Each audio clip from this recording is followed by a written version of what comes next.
Partiamo appunto con ordine, ci troviamo nel complesso sociosanitario ospedale ai Colli dell'ULSS 6 di Padova.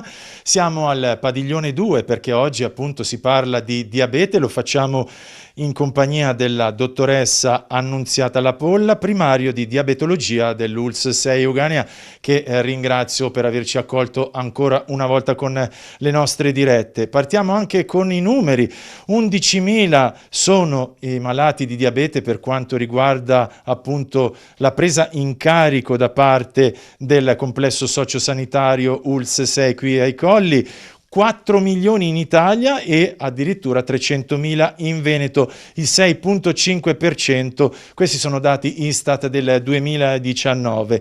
Sappiate che abbiamo due tipologie di diabete: uno è quello giovanile di tipo 1, carenza insulinica, quindi c'è bisogno purtroppo di cure mediche molto particolari e di medicinali. Quello forse, e dico forse una sciocchezza, un pochino meno invalidante, nonostante la problematica sia, ripeto, complessa e importante, il diabete di tipo 2, e cioè colpisce dai 40 anni, gli over 40, quindi dai 40 anni in su. Pensate, il 90% delle forme diabetiche sono proprio di questa tipologia. Obesità e problemi di famiglia, insomma una specie di ereditarietà, però lascio a lei dire, insomma, dottoressa, le cose in maniera corretta. Io ho fatto un cappello introduttivo: qual è appunto la situazione e quale è maggiormente invalidante tra i due, se ho detto bene.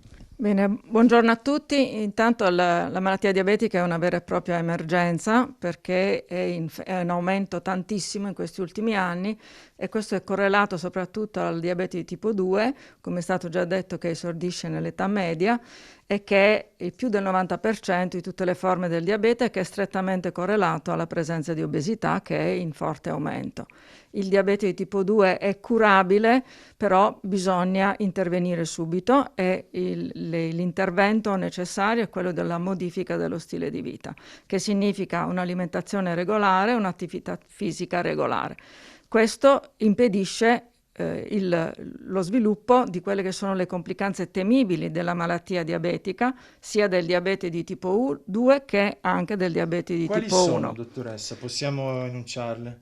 Le complicanze le enunciamo subito. Intanto sono correlate alla presenza di una costante iperglicemia, quindi che deve essere curata, e sono complicanze che investono tutto l'organismo. Quindi andiamo dalla retinopatia diabetica, quindi la compromissione della retina con i disturbi della vista fino alla cecità, alla neuropatia diabetica, la compromissione dei nervi, la arteriopatia periferica, la compromissione delle arterie.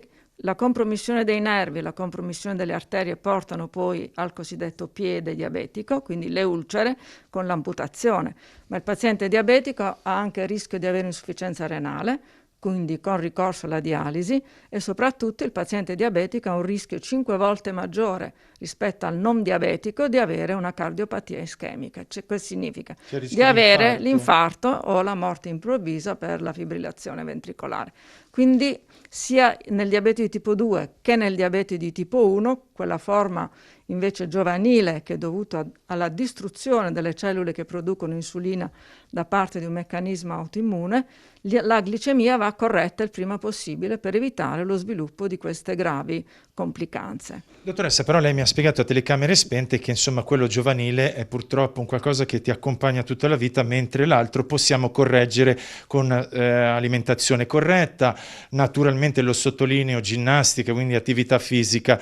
Parliamo di quello giovanile. Che passi avanti sono stati fatti? Io ricordo che c'era la famosa puntura, c'è ancora, o la scienza, la medicina è andata La avanti? medicina ha fatto dei grossi progressi per quanto riguarda il diabete giovanile. Non possiamo ancora prevenirlo, non è stata trovata una terapia efficace per la prevenzione, però sono state trovate delle modalità di follow-up del paziente diabetico e di autogestione del paziente diabetico che sono veramente innovative.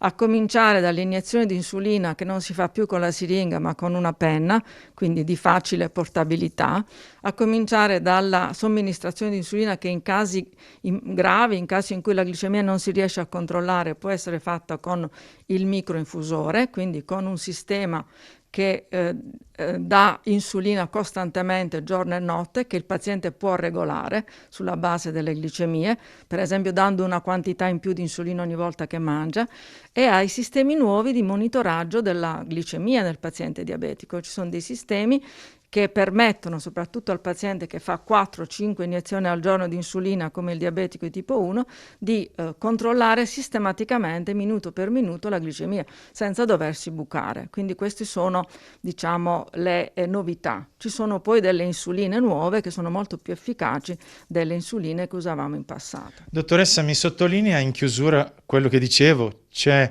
veramente bisogno per quanto riguarda il tipo 2 di un cambio drastico di alimentazione e di fare sport. Come avviene tutto questo, la presa in carico? Cioè io vengo qui con una prescrizione medica e vengo preso appunto in cura da voi. Allora, la presa in carico del paziente diabetico in questo servizio è una presa in carica, diciamo, totale, nel senso che il servizio assicura di prendere in carico il paziente, di fare la valutazione di tutte quelle complicanze in un'unica mattina, quelle complicanze di cui vi ho detto prima, e poi il paziente viene visto dallo specialista diabetologo che lo invia alla dietista che sulla base delle indicazioni dello specialista fornisce anche una dieta adeguata, consiglia l'attività fisica, lo specialista valuta l'entità delle complicanze, stabilisce il follow-up, valuta la possibilità di aggiungere ulteriore una terapia farmacologica al paziente, scrive una lettera di dimissione per il medico di medicina generale per condividere sia l'approccio di follow-up che l'approccio di tipo farmacologico e la valutazione sistematica delle complicanze croniche del diabete.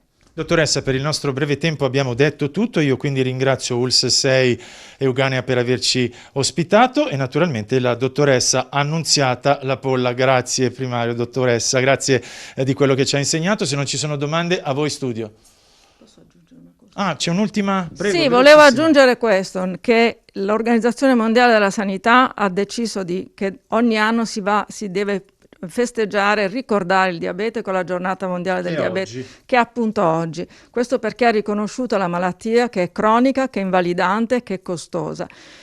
Proprio in questa vision, diciamo, la collaborazione con l'Associazione dei Diabetici di Padova, il 19 novembre ci sarà una camminata salutare di 5 chilometri per commemorare questa giornata e dare ancora enfasi all'importanza del buon stile di vita. Il diabete gestazionale, dottoressa, mi chiedono dallo studio, quindi un piccolo focus in velocità. Una forma di diabete che compare per la prima volta in corso di gravidanza in donne che non erano diabetiche prima, che deve essere riconosciuto in maniera subito, in modo da poter essere curato in corso di gravidanza per evitare delle complicanze per la mamma e per il bambino. La complicanza più importante è quella che nasce un bambino molto grande che può richiedere un taglio cesareo.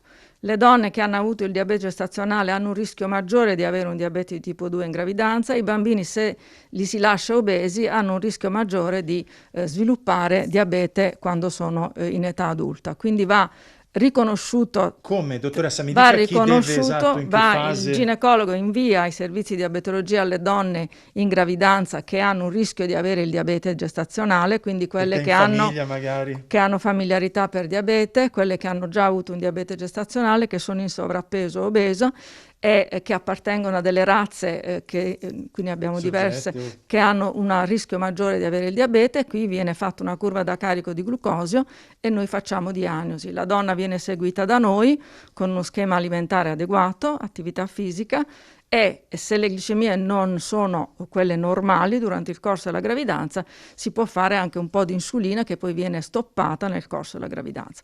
È importante che dopo una forma di diabete gestazionale le donne, se sono in sovrappeso, vengano seguite per raggiungere un peso normale, in modo da che controllino almeno ogni 2 anni che cosa è rimasto di questa forma di diabete gestazionale. Grazie dottoressa.